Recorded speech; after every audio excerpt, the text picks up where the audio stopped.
مرحبا بكم. صوت البصل كنت تسمع فيها هكا باهي هو نهار سوري حنا رجعنا للصيف. دونك بالنسبة للبرنامج هذايا بالطبع مشكورين على الحضور والأهداف بتاعنا العملية هذه باش نوصلوا الاستنتاجات تاع خبرة تاع 3 سنين خدمة على المبادرة ودعم التجديد. تسمعني باش نبدل كما موزايك شوية عربي شوية سوري. Essentiellement en français, la présentation sera faite en français. Les points qu'on va passer en revue, bien sûr, on va rappeler, puisqu'on a des participants qui découvrent, on va présenter l'association et les partenaires donc, de l'association, Carthage Messages, qui ont rendu cette expérience possible. Ensuite, on va parler de manière générale sur notre retour d'expérience de l'incubation de l'innovation en Tunisie. Pour arriver à la genèse du programme Univage, qui est un programme de génération de spin-off scientifiques. Je reviendrai sur le terme spin-off scientifique, aujourd'hui, je ça on passe un spin-off, on passe un scientifique. Et au retour sur les moments forts de l'édition 2, nous avons la chance d'avoir les lauréats parmi nous. Et les ENERS, voilà, ça fait donc un des lauréats un problème de transport, mais je pense qu'il va juste tarder, il ne sera pas parmi nous. Leur témoignage est important. En fait, en définitive, ce qu'on est en train de faire, il s'adresse à ce type de population. Donc, on mesure le succès par rapport à leur niveau de satisfaction et bien sûr à l'impact que nous apportons à l'écosystème. On va décortiquer tous ces concepts-là, parce qu'il y a l'écosystème entrepreneurial et par justement le Sarafine, toute la partie finale, donc à partir de 4h, 4h30 pour annoncer le lancement de l'édition 2, l'édition 3 de l'Univage, avec ce qu'elle contiendra comme spécificité. C'est une édition enrichie, surtout une édition dit avec un enrichissement, et on apportera bien sûr les réponses aux éventuelles questions. Si bien sûr question il y a, j'espère qu'il y en aura. Bien, بالنسبة لكارتاج ميساجز, je me dois de rappeler que c'est une organisation qui est jeune. Elle a été créée en 2010, mais elle est entrée en activité en 2011. Et entre 2010 et 2011, il n'y a pas eu d'activité dans le sens où il n'y a pas eu de la production, de l'activité, de résultats, mais par contre il y a eu des réflexions et un certain nombre de réflexions sur comment impacter l'innovation en Tunisie. Initialement, le focus c'était, avec le ministère de l'Industrie de l'époque, c'était de soutenir l'initiative de l'ANETI. L'ANETI dans le cadre d'un programme d'assistance d'entrepreneurs, des business plans, des projets avec des entrepreneurs et des plans d'affaires. Et maintenant, c'était de financer, d'aider d'une manière ou d'une autre l'éclosion de ces projets-là. Et bien sûr, je vous passe tous les détails, cette expérience n'a pas réussi. Elle n'a pas abouti. Il y avait quelque chose d'artificiel dans le cycle. Prendre des jeunes diplômés, comme des mêmes valeureux et peut-être même entrepreneurs, leur donner un projet, un pendant ombilical, leur faire leur plan d'affaires pour les mettre après dans la gueule du loup, tellement. D'abord, on a peu de chance de réussir et surtout de convaincre. C'est l'appropriation du projet.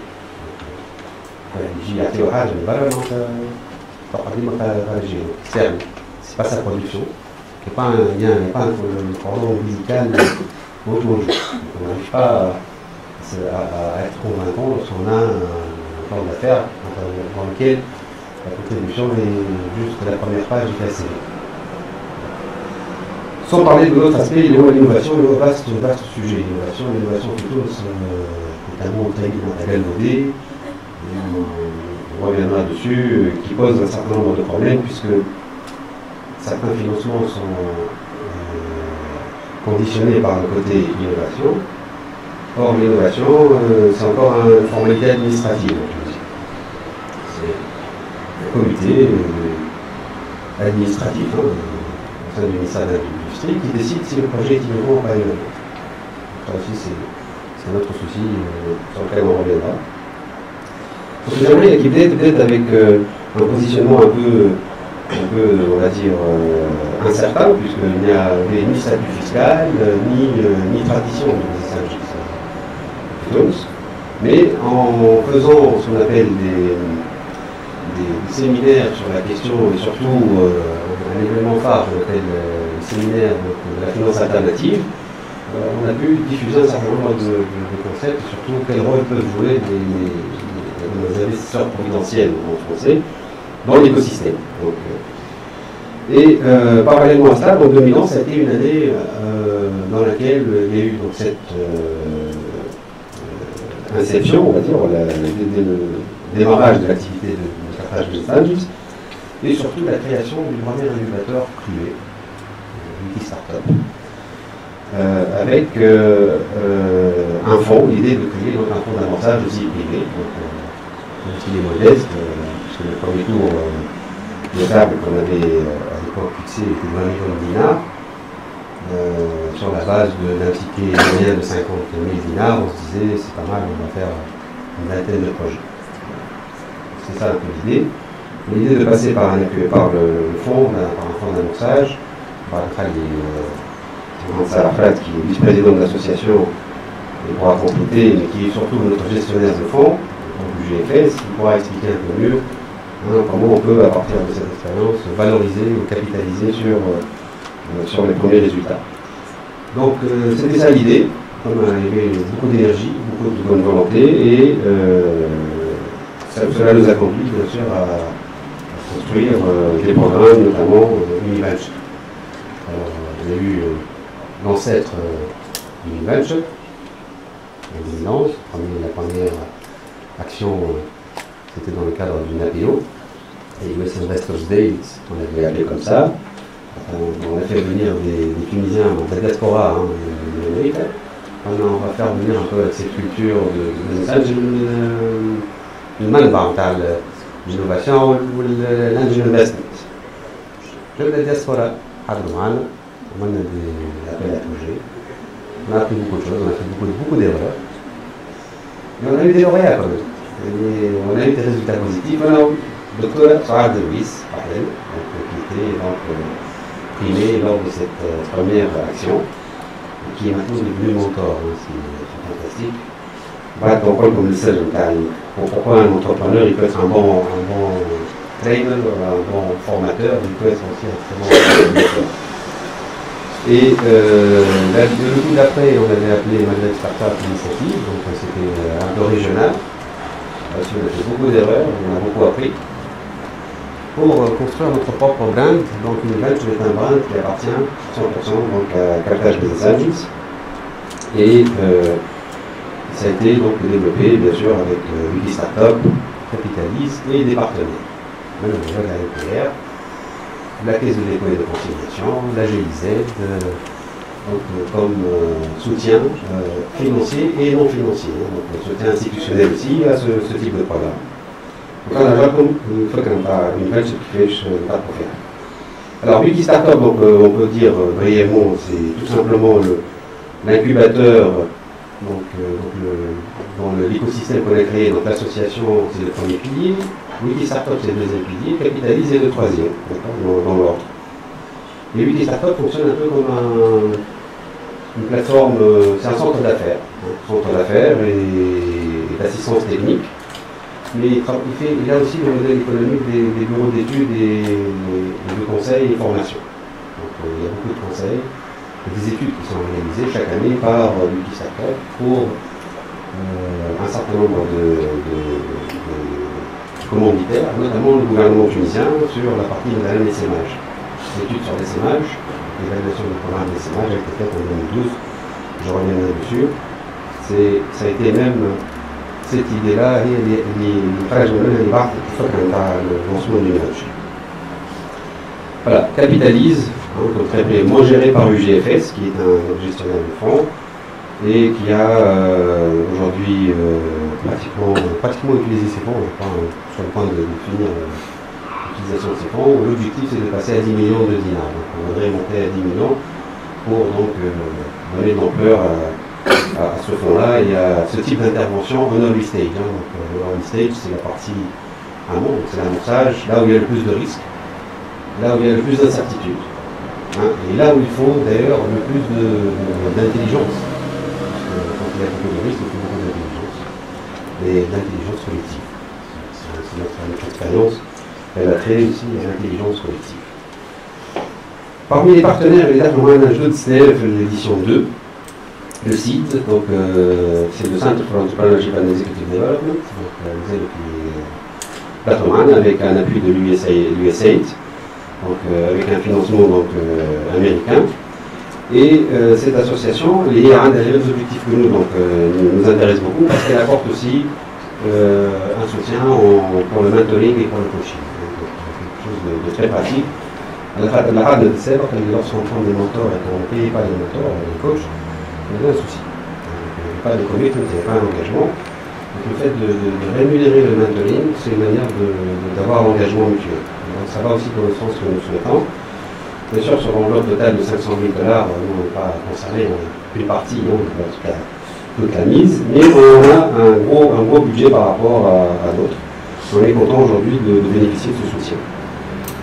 Les autres partenaires, la caisse de dépôt, donc, traditionnellement, ils sont avec nous pour justement financer directement les lauréats. Donc le premier prix, il est donné par la caisse de dépôt et de consignation, ce qui montre d'abord son engagement pour l'entrepreneuriat et surtout son intérêt pour l'amorçage. Donc le financement de l'amorçage, où on échange beaucoup sur la manière d'améliorer le système d'irrigation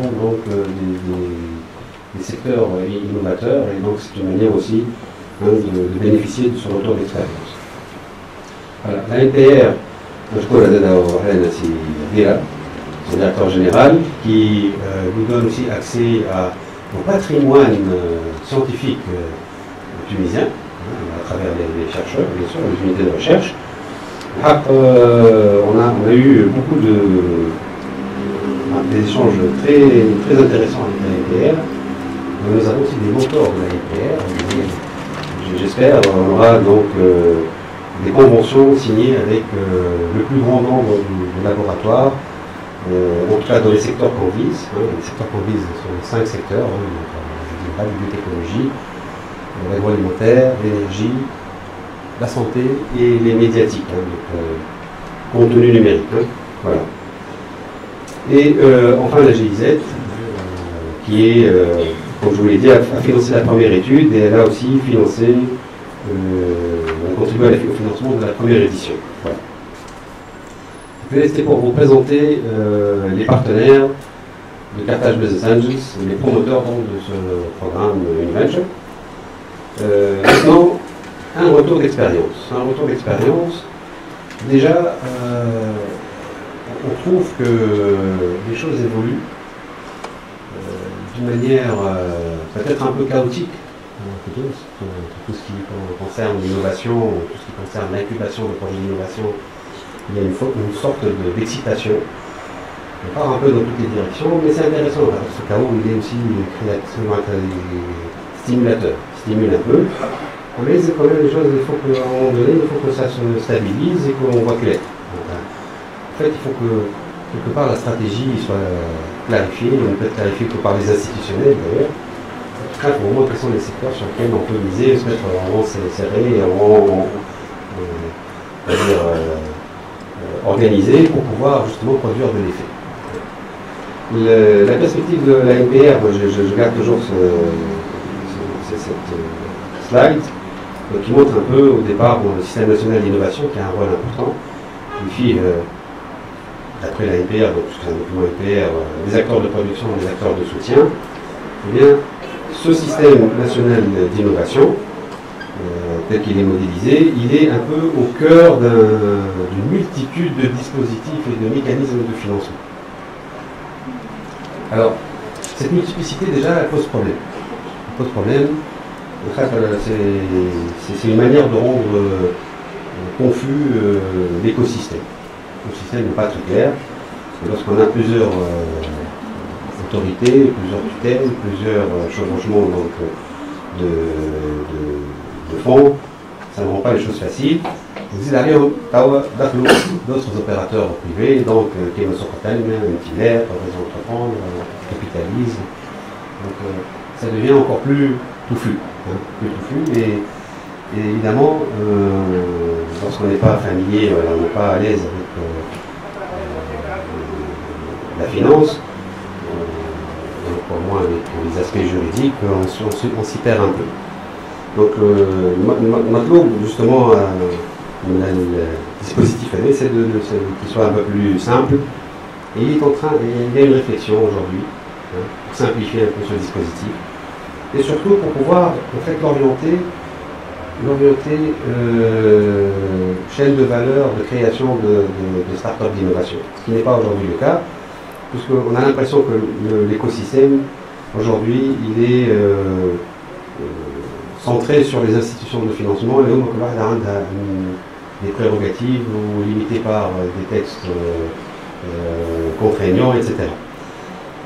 Alors pour pouvoir transformer l'écosystème, il faut déjà qu'on se mette d'accord sur la chaîne de valeur de la création d'une start-up innovante. Et ce que je vous présente ici, dans ce document on va distribuer. Vous aurez ce document, il sera publié, il sera téléchargeable sur la plateforme Univenture. Il faut savoir que lorsqu'on crée une start-up, on passe par différentes étapes. Et que ces étapes-là, elles sont décrites ici. Donc l'identification de l'opportunité. On prend un truc un peu flou. Si on peut baisser un petit peu. Voilà. Donc on a l'identification de l'opportunité, c'est une première étape. Les déclencheurs de cette chaîne de valeur, en fait, il y a deux déclencheurs.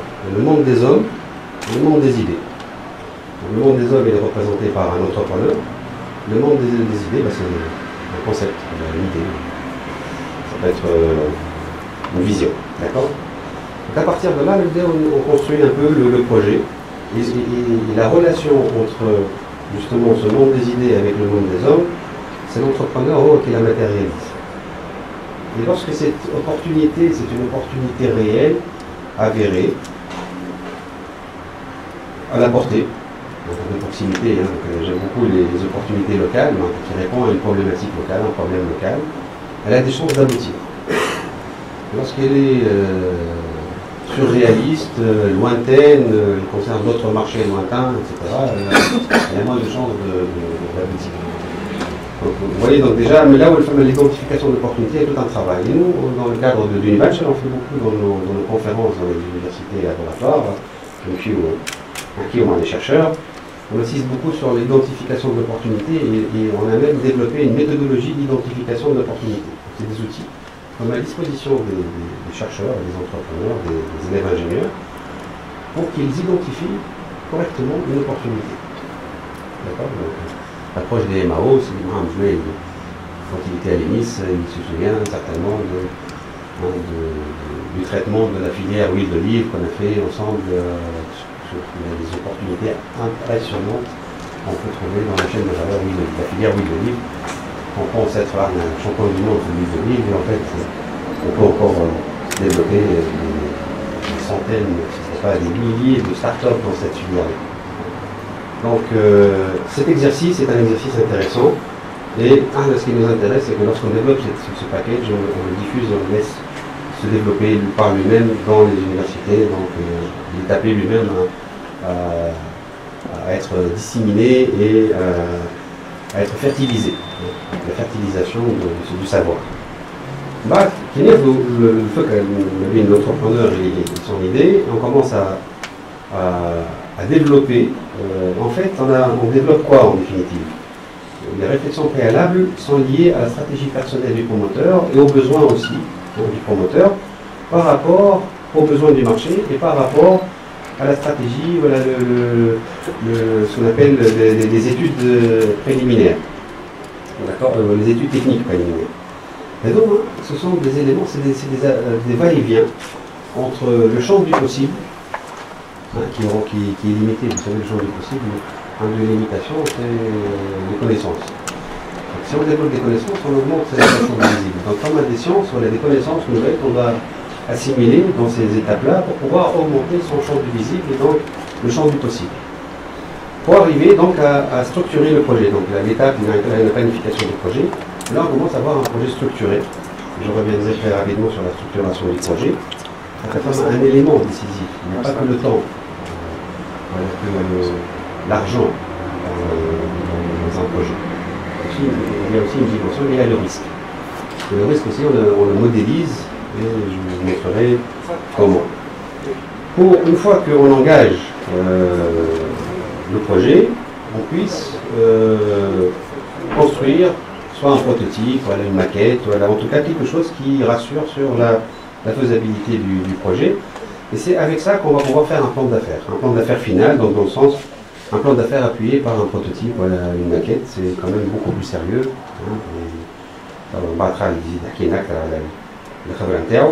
Que juste un document donc qui ne peut pas convaincre forcément les investisseurs, surtout dans des projets où il y a une dimension d'innovation qui veut dire en filigrane le risque est très élevé. Voilà, donc ensuite, bon, par notre circuit classique, comme levée de fonds, création de la société, implantation, développement. Donc vous voyez, souvent, quand on voit un peu dans l'écosystème, on focalise beaucoup sur la levée de fonds et la création de la société. Vous voyez toutes les étapes qu'il y a avant, et tout ce qu'il faut faire auparavant. Donc tout ça, eh bien, c'est Univenture qui le fait. En tout cas, on se positionne sur ces étapes-là, et c'est très important de le dire. C'est pas une histoire d'un week-end, c'est pas Startup Weekend.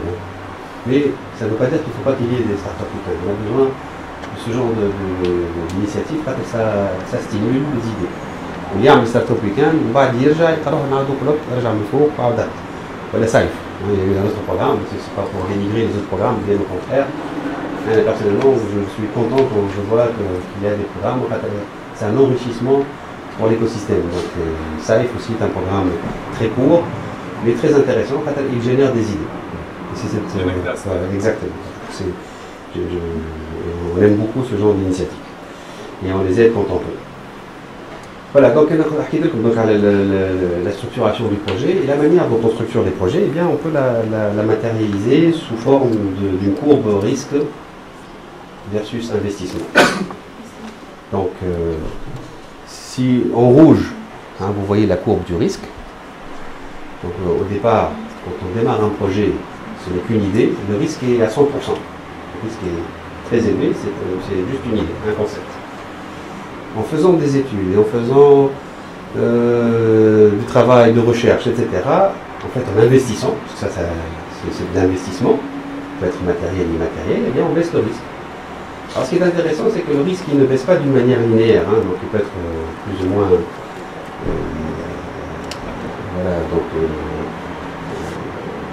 comme je vous l'ai sinusoïdal, donc il peut monter, il peut baisser. Et effectivement, d'ailleurs, à un moment donné, le risque il nous semble baisser, mais il peut, suite à un investissement, il peut aussi augmenter. Quand on va découvrir, il y a un événement qui vient, soit un événement exogène, soit un événement endogène. Donc le risque peut aussi changer, c'est un signal qui n'est pas forcément lié uniquement à l'investissement, il est aussi lié à d'autres choses. Mais bon, on prévient aussi que souvent, on fait toujours un petit saut, quand on découvre des choses en cours de route, et on peut changer. Tant que c'est de la matière première, parce que le plan d'affaires c'est de la matière première en définitive, donc on peut toujours changer, et d'ailleurs c'est la différence entre un plan d'affaires, un business plan et le business planning. Et donc le business planning c'est itératif et on corrige au fur et à mesure qu'on a des connaissances nouvelles et des aléas sur le marché. Et les trois étapes qu'on montre ici, donc la première c'est le pré-amorçage, ça c'est la phase initiale, donc dans laquelle se positionne d'ailleurs aujourd'hui essentiellement Univenture. Univenture, il prend les projets lorsqu'ils sont à 100% de risque pour essayer de les baisser, pour accepter une première levée de fonds, donc un plan d'affaires qualifié. Donc, grâce à la prime pour les lauréats, plus le financement qu'ils sont censés obtenir après par un partenaire financier comme Capitalise, ils peuvent déjà passer dans ce qu'on appelle la deuxième phase, la phase d'amorçage. Au bout de quelques mois, en principe, à une levée de fonds un peu plus conséquente, au lieu de faire les capital risqueurs. Donc en gros, quand on dit capital risque, ici, pour la Tunisie, c'est SICA, l'équivalent des SICA. Voilà, donc tenir compte des différentes phases de maturation de projet, c'est important, et cela, bien sûr, cette vision donc, du risque et de l'investissement, on l'inculque aux participants au programme. L'école, en fait, va, j'espère, un jour, reformater notre écosystème de l'entrepreneuriat. Alors, quel est le modèle idéal? En fait, un modèle idéal n'est pas un modèle qui est centré sur les institutions financières.